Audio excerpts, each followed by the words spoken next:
Welcome back to Small Couch Reviews, everybody. It's your boy Sam. It's your boy Jovi. We just saw The Creator. Yes. Been pretty talked about, like, in movie circles. Even you might not have heard about it, but Right. it's been a movie that's been pretty hyped up. So me and Jovi decided to go see it. Full disclosure, I personally, when I saw these trailers, I had no intention of seeing this movie. I can agree. I thoroughly enjoy, the main character, John David Washington, Denzel's son. Denzel's son. Yes. But I also feel like he gets typecasted. Yeah, that's true. And so I was like, I know what your character's gonna be, right? That's how I kind of. Every single movie I've seen him in, he's been some sort of Soldier. law enforcement person. Yeah. Yeah. Oh, okay. Yeah. So that was my thing, and I was like, ain't nobody asked for this. But then as time went on, I was like, this story seems very intriguing, and I guess we're gonna talk about that. Yeah. We're gonna talk about it if it's worth all the hype. Yeah. You'll see.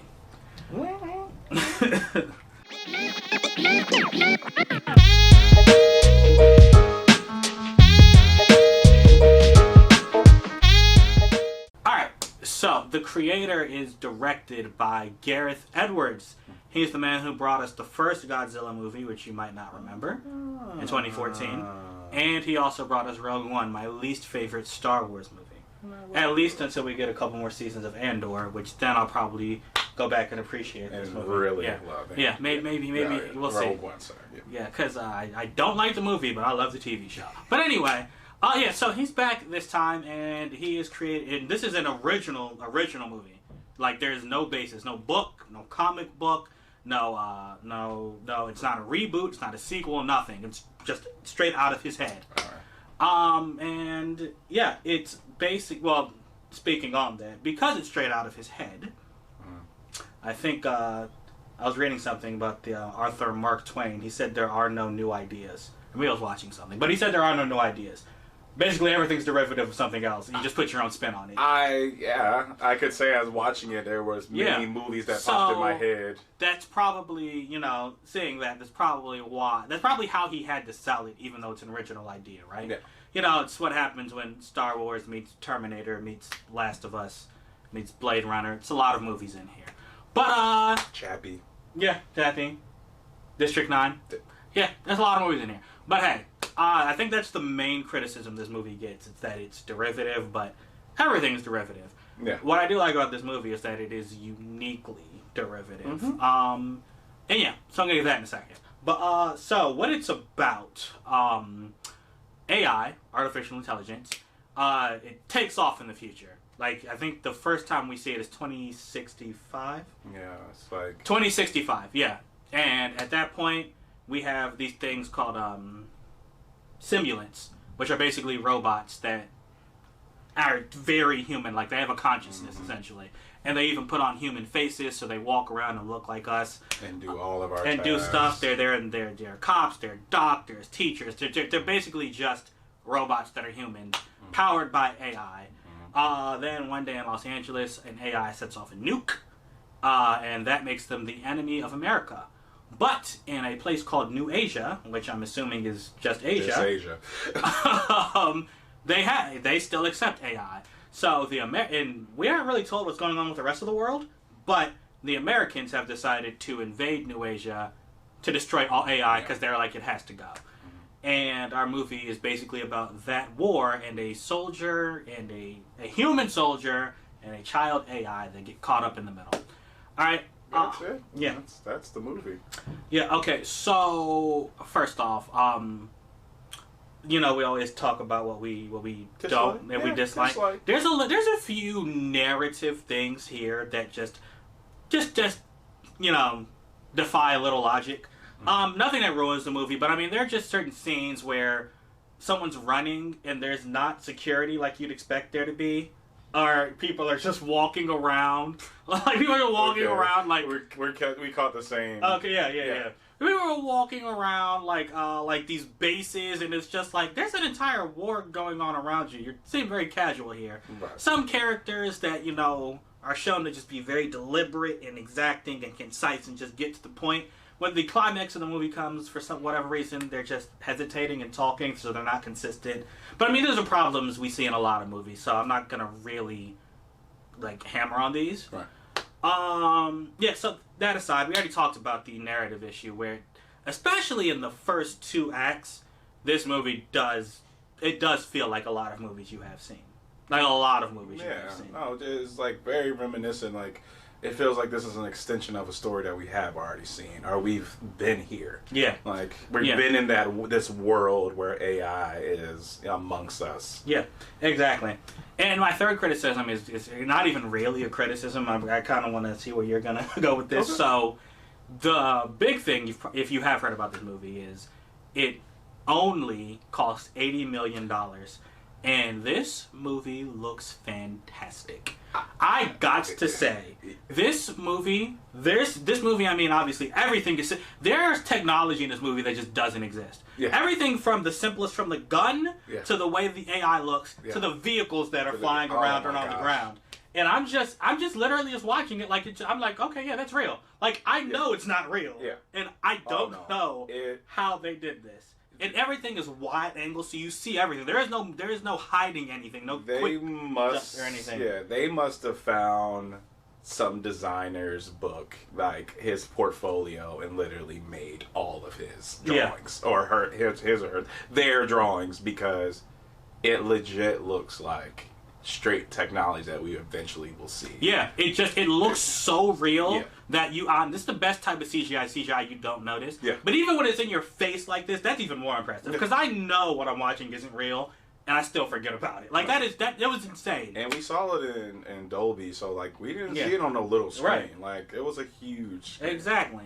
And I mean, even outside of that, just the shots of the environments and the sets. I love it. They got the guys. I don't know if you know this, but the people behind it are people who are behind The Batman and Dune, which obviously makes sense. Well, I was going to call that was going to be one of my things. Yeah. I got very Dooney. Yeah, very Dooney. That's all I'm going to say. Okay. Yeah. I mean, and if you haven't seen our reviews for those movies, we loved them. Yes. And the cinematography, especially. Yeah. But my criticism is, I don't know what these Marvel, DC, actually basically any movie that comes out these days, even Oppenheimer.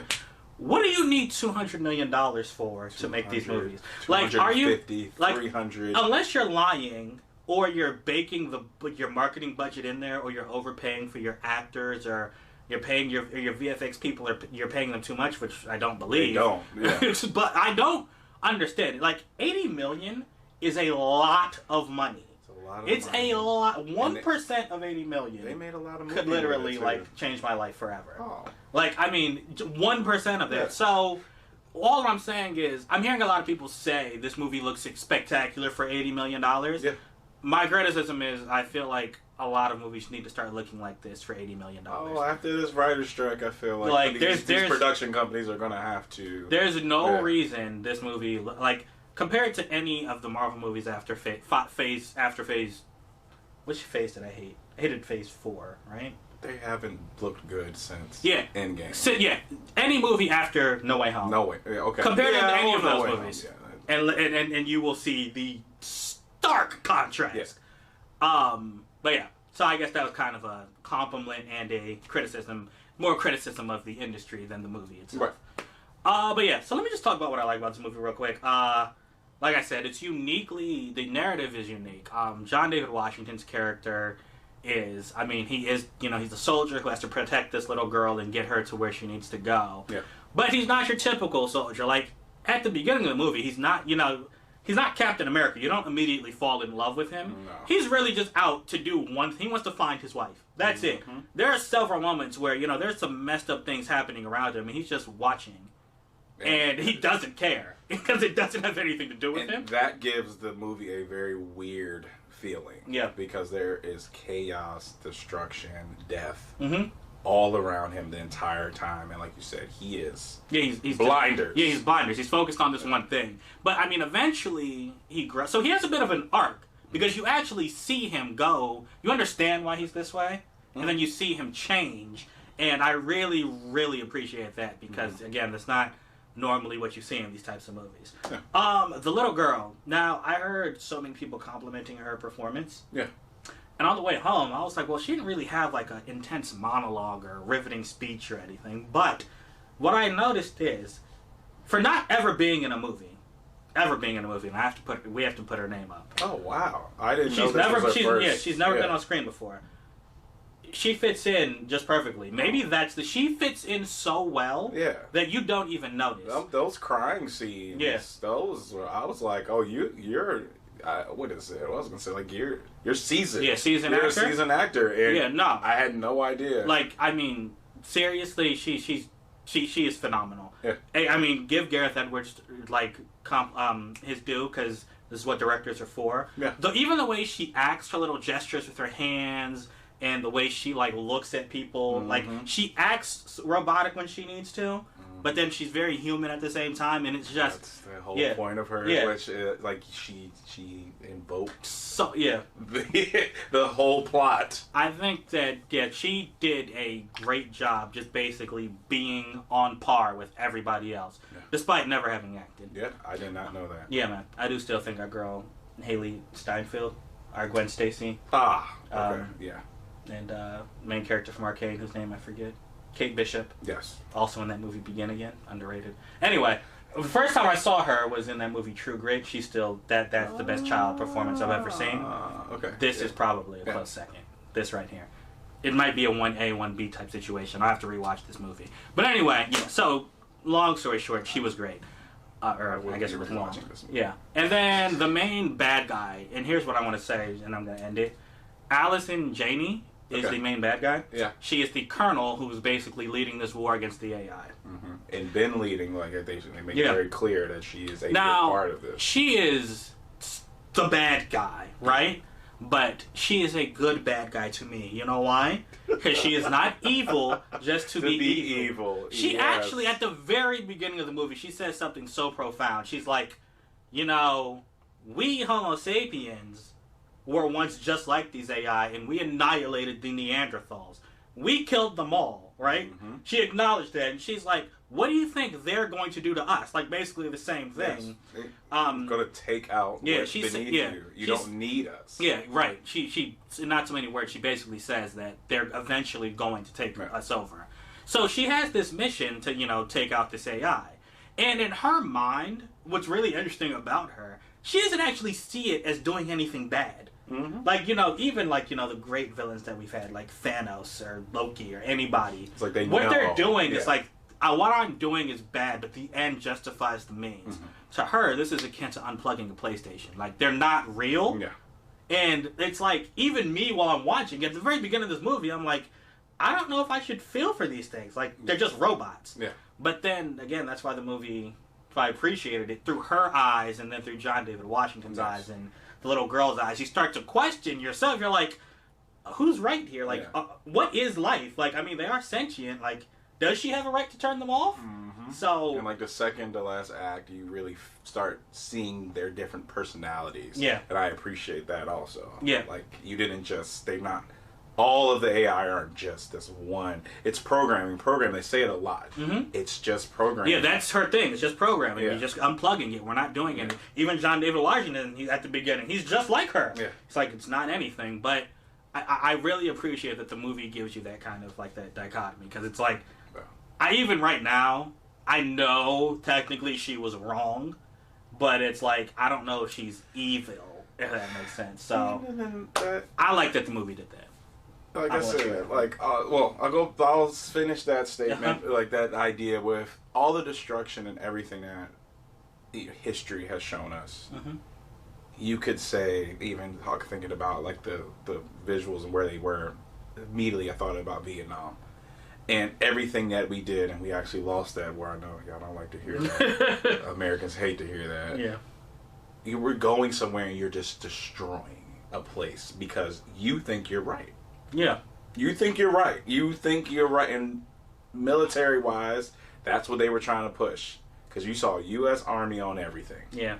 And that's your job. You're a colonel. you're in the military. Yeah. She seemed a little more extreme than other people, just a tad bit, but yeah.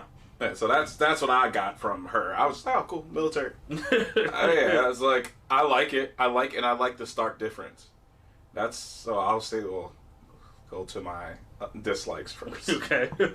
So dislikes, I don't have that many more than you. It was more like there were certain scenes and certain conversations where I just was like, this either feels incomplete or feels like they didn't need it in the cutting room floor. Like, it was just like some of the conversations didn't necessarily push the story. Yeah, no, you're right. I feel like there's a cut of this movie that's a half hour longer. Yeah.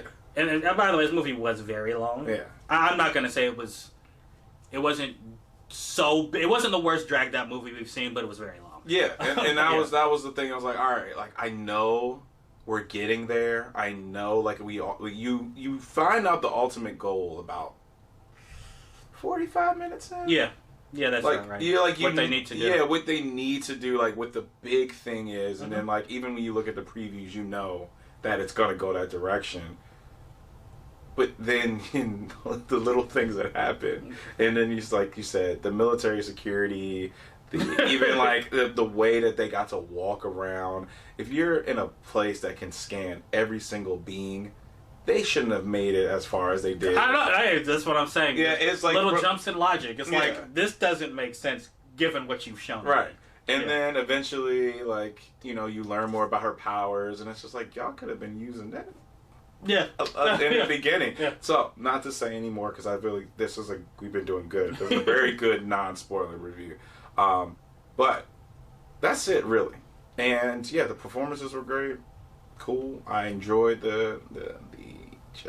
I enjoyed his blinders for a while. Yeah. Because it was like, I'm sitting there like, oh, and then they cut to him and he's just like, yeah. Right, he did not care. Get up, let's keep going. Yeah, he was like, we have something to do. Yeah. Like, that's it. Even like the original conversation with the military after like the big first scene, it's just like, he's like, yo, y'all basically y'all suck. Yeah, y'all suck. Like, y'all screwed me. I don't care. Leave me alone. Yeah. Like, that's all. Like, yeah. And you don't get that often in movies. Nah, you don't get that from your main character. You get that gung-ho military man. Yeah, that speech like, this is the right thing to do. I have to do it. Yeah, not him. Not him. He legit was like, I'm not gonna do it. Yeah, I really like that they went that direction with him. I love this universe. Great world building. I didn't say that. Yes. Mm-hmm. I want more.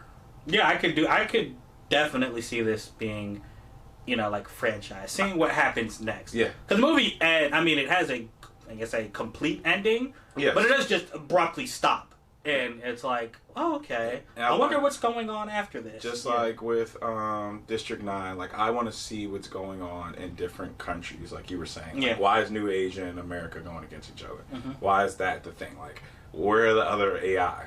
There's no way that every other country destroyed their AI. I agree, yeah. So, yeah. I don't have much. We were bouncing off each other. I just really, I enjoyed this. It was cool. Like, I hate watching reviews or like any like type of reaction before I go see a film. But this was really a test for us because we both saw a lot. Mm-hmm. And it was like, yo, let's go. Man, this joint ain't that good. Right. There's no way. Yeah, there's no way that this $80 million movie is anything compared to, like, again, I got Dune. Mm-hmm. I got that feeling of, yo, this isn't going to be over. I felt that within the first hour and a half. Mm-hmm. I was like, this isn't really going to be over. Oh, right. This could be so much more. Yeah, there's so much to explore here. Yeah, and then don't go crazy with the next one. Do exactly what y'all did with this one and do it right. Y'all did it right. Sam said himself, I'm just thinking of the vehicles right now. Like just like it's a transport scene. Mm-hmm. And you're like, that's like the evolution of a car. Right. It's not completely different. Other sci-fi films. Yeah, like Avatar has stuff that, you can clearly see this. I mean, it's, again, I guess Avatar CG is great, but I guess there are vehicles you see that are like, oh, okay, well, that's not real. Here, it's not real, but at the same time, you just immediately forget. They're still using ground transportation, especially in this other country. When they go back to LA, they're still using ground transportation. Then you have your military, your police all move around in the air, and that makes sense. Yeah. Like, these are things that, like, again, like, logically, you're like, this is an evolution. What takes so long when your ambulances or your police can't get to places fast enough? Bad things happen. So, like, that is a complete evolution. Just, military had helicopters and stuff. Well, duh. Yeah. They're always going to. So, like, I really like that. And, like, that, again, it didn't feel like... I was like, did they build some of these? Yeah, I don't know. I don't know how they did it. Like, it looked practical when it was CG. Yeah. And that's the highest compliment I can give this movie. Yeah. No, great job. That's it. I'm done. Great job. I think I'd probably give this one a 4. This is a 4. Yeah. This is a 4, and again, like I whisper, the watchability is there. Like, I could sit down and put this up on the TV and have it, very high and enjoy just the soundtrack. And like I say, very Dune-ish. I just got Dune when I was watching it. Wide shots, good music. Wide shots, good music. That's our tagline. All right, y'all. That's it, man. So The Creator, if you've seen it by now, please let's talk about it right in the comments. And, thank you so much for sticking around watching this. We really appreciate you tuning into our channel. Yes. If you like this, please hit that subscribe button and the bell. And until next time, we out. Deuces.